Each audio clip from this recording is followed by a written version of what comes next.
Postpone. Let's go. Here we are. Okay. Andrew's great.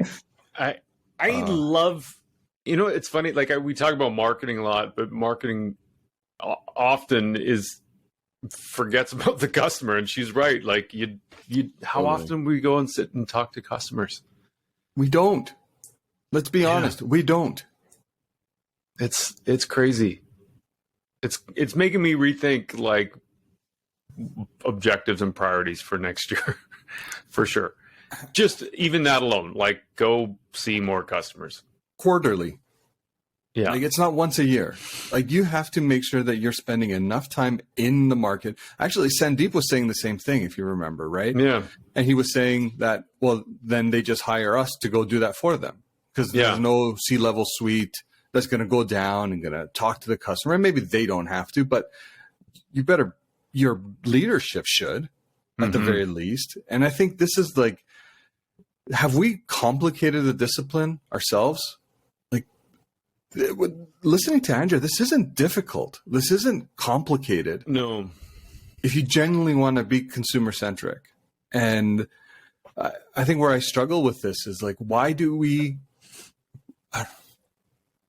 even our best example, our best shared example, if we use like when we worked in retail, we had like these personas, these customer segments that I think like resonated with everyone so unbelievably well. How often were we actually talking to the market, even during then? Well, it depends. So it's a good point. And it depends on, I think, where you are in the marketing department. So during that period of time, you remember I was managing social. Right. So I had a lot of direct contact with customers. Wow, did I ever. And but that was because it was also the service channel, right? Like if anybody had an issue with or order or anything like that, or one of the other ones that always came up was every single time we posted anything about skis or bikes, we got crushed because we were a big box retailer and everyone and their cousin wanted to say how stupid and ridiculous you are. And you go to your local bike shop, your local ski shop. And so we got all kinds of stuff that way. But so there are channels within marketing where I think, to Andrea's point, you can get some customer feedback. You can get some exposure, but I don't know that it's the same thing as going and standing beside a customer and seeing their world through their eyes. If from their manufacturing plant or from the top of a mountain, watching them ski the run that they wanted to do. Yeah. Or, you know what I mean? Like those are different kind of experiences that gives a lot more qualitative data, but doesn't show up in a number as a 1 or a 0.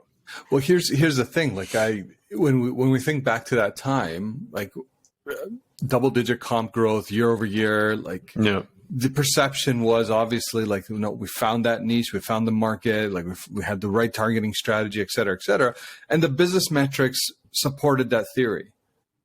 One would argue, if you spent potentially more time in the consumers and understand that, hey, is this resonating? What are your actual needs? How could we be potentially approaching this differently? Maybe we would have seen a change or a shift or something different at that time that we could have implemented it as well. So I agree with you. Like no one's going to look, if you're doing well, everyone's just going to assume that it's all working, right? When in fact it may not be. But it's just a byproduct of circumstances that it's showing the superficial growth potentially, right? Your comment about going quarterly also is interesting because, thinking about those personas that we had, and we talked to Andrea about the mortgage buyer one. That's an assumption, right? Like you're putting this assumption up in place, saying, "Here's who we think we're actually connecting with. Here's how we think." This market is divided because we chose this one and not these ones. Yeah. So that's the strategy part. But then once you create this persona, that's like a picture. It's a moment in time. Yeah. And so unless you're going into the market quarterly or some regular cadence, whatever that is, it's totally possible that the customer's needs and perceptions that you created in that picture, in that snapshot, have changed over a period of time. And unless you're meeting with them regularly, you wouldn't know, because you're just sitting behind your desk and you're thinking that's the true fact. That's exactly it. And if you recall, like the moment that we pivoted away from that original targeting strategy, I think it was like 4 years, then brought in the company again to do a new assessment, and we went in a different direction, right? 4 years though. Like when the original research came out, like that can't be the right way to approach that, right? And we went down like athleisure, you remember, that was a whole other thing. But anyways, like all to say, I think what resonated with me the most with Andrea is and it's going to sound really simple, but I love that the way she almost like diluted the idea of NPS between, being rationally satisfied and those metrics and saying, yeah, no, I did get my delivery on time. So 10 out of 10 there. And then being emotionally satisfied. Because I think what is great about those two elements, it's like they're both important, but the emotional satisfaction, if you're really leaning into that will probably bring you more to customer centricity, because it will help inform marketing campaigns that elicit emotion, right? Check, so to speak. But then what is the surprise and delight moment something gets delivered in your door? Is it a personalized note? Is it an extra little something, right? And I think that can help inform more innovation internally than just saying, it got there on time. We were able to deliver the product consistently. Business health metrics are check, green, green, green. Fantastic. Yeah. Her example that on-time delivery was interesting too. Oh my God. Because think about it. I think that's probably accurate for a lot of people, even NPS for that matter, right? It's an established metric that has, a lot of documentation around it. But are you measuring what you think you're measuring? Totally. You know what I mean? Like we kind of just look at the number and go, oh yeah. But we never, like once the metric is there and we're reporting it in our KPIs and our reports or monthly, weekly reports, whatever, how often you go back and go, how did that sausage get made anyway? Yeah. What is the formula that we're using for that? And is it actually telling us what we think it's telling us? It's so fascinating. And again, I love the idea of like compartmentalizing it and saying what's rational and what's emotional. So the questions, here's where, and maybe you and I differ a little bit on NPS in the sense and I agree with Andrew, like it is a thermometer. I'm not saying like you're going to derive like hard business insights, but it does give you a pulse. And I think that's where some of the importance is. Yeah. But it's also important that you are asking the right questions in the right point of time, that you can then actually, have some sort of substance that may make something more actionable, right? Yeah. NPS going up when sales are going down, your example, it's like one department saying, no, we're fine. The CFO is like, oh, we're not fine. Yeah. Like we are not fine. Yeah. Yeah. I've meandered on NPS. Like I loved it for a while because I found it and I'm like, this is great. One metric to solve all problems.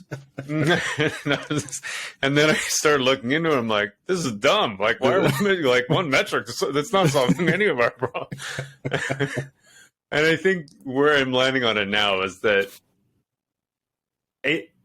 any attempt at trying to understand customers is good.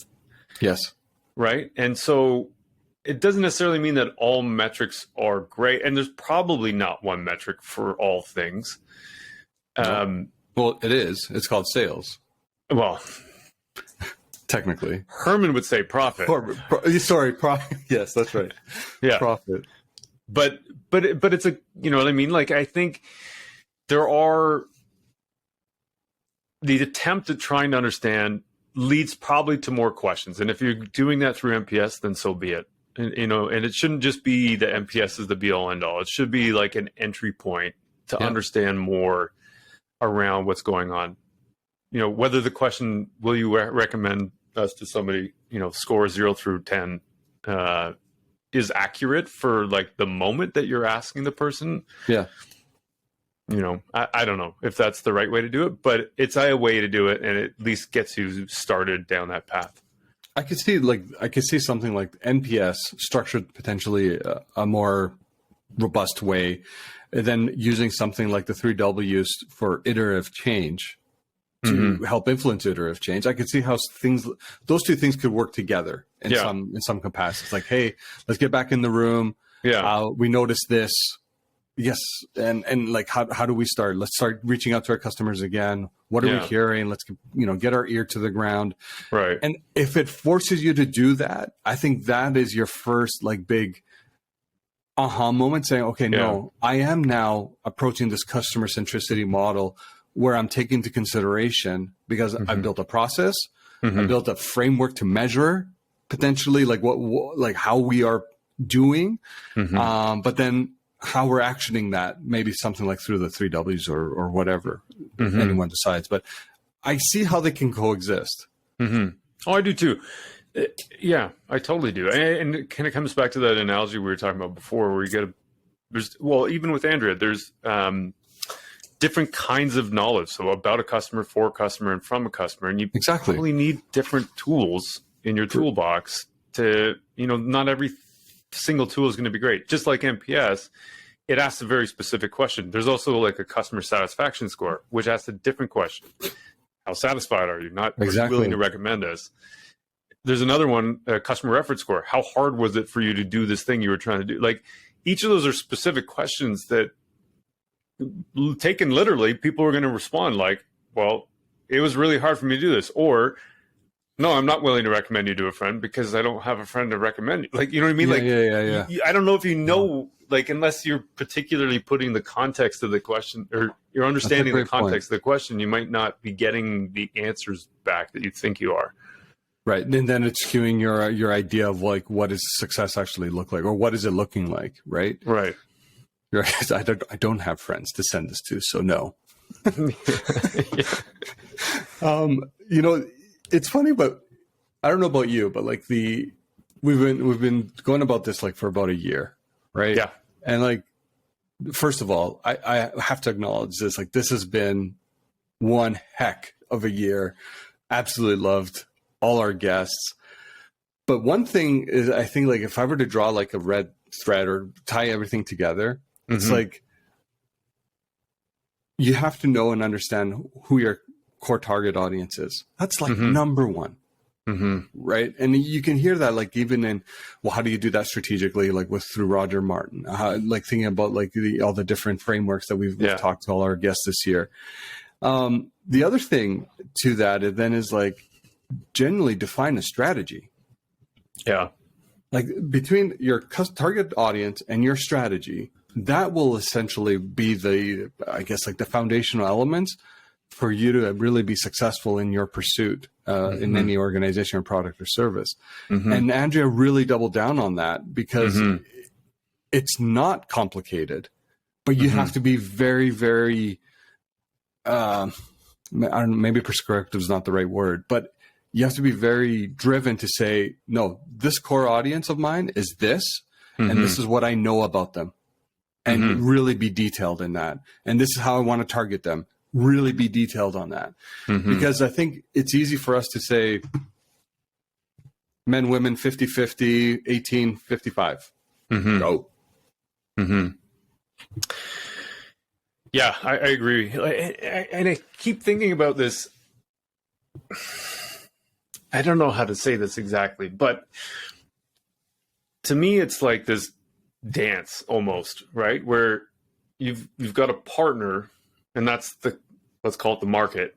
As a business, you're maybe you think you're in the lead, but sometimes you're not. Yeah.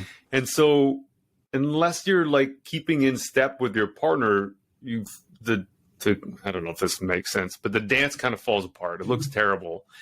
And you're never going to win a dance show competition that way. But if you're keeping in step with the partner, and you need to do that through market research to be market oriented, to have a clear understanding of your customer needs, because they're changing all the time. It's not a static customer, right? Like they do change. There's new technology, new trends, new products, new needs, new whatever. that are influencing their perceptions and desires, then you kind of fall out of step with the partner, and then you got nothing. Don't dance the polka if your partner wants to line dance. Totally. I think that's a fantastic analogy. We got something there. We're going to work on it. Dan, if you're listening, buddy, we may need you. Illustrate this for us. Yeah. But I think a lot of it is about keeping in step with totally, not the whole market, but your target customer. And part of that is what makes brands differentiated, is by staying in step with them. And evolving, right? I think what's defined today as a target audience, the needs of changes. Like if we look at our generation, when we got into our 30s, our needs were a lot different than maybe the generations behind us going into their 30s. Yeah. Well, how do you evolve to that new change? And if you're not doing the research, you're not spending time with your customers, you're not understanding those nuances, then that's how you start dancing different dances, and you just look funny on the dance floor. The other one that I was thinking about too is identifying your target audience. I think one of the other ways you can differentiate is by not falling into the traps of industry classifications. Yeah. You know what I mean? You can go moms. Okay, sure. That's a common one. But you don't have to pick just moms. Or if you wanted to say your past life, business travelers. Okay. That's another one. You could, if you're in a B2B scenario, you might think about manufacturing industry. But there's other ways to classify and break down the market. You don't have to go to the way that other people have done it. You can reclassify the market the way it makes sense for you. Mm-hmm. Because there's probably something common to all those people, moms, let's say, or business travelers or manufacturers, that is another way of reclassifying or organizing the market that makes more sense for your company. And that's okay. That's okay. Because then you're also creating something different and distinct. You could create your own category in a way. Yeah. By just thinking of the market a little bit different. Yeah. I there's nothing for me to add there. I completely agree with that statement. It's mic drop. You just mic drop. That's what you did. I'm going to go with the dance. This is the Marc post pod today. He's on fire, this guy. Oh, boy. This is great, man. Or really good, strong coffee. Maybe that's what it was. Maybe. Yeah. But, Andrea, thank you once again if you're listening. This was a phenomenal conversation. We genuinely appreciated your candor, your insights. So thank you. Big thank you. Yeah, it was great. All right, man. Okay, buddy. Here's where we need our exit. Well, it's adieu, isn't it? No? Oh, we're going to do adieu. Yeah. How quickly I forget. Yeah, right. We'll see you in the next one. All right. Adieu. Attaboy. See you, buddy. Ciao.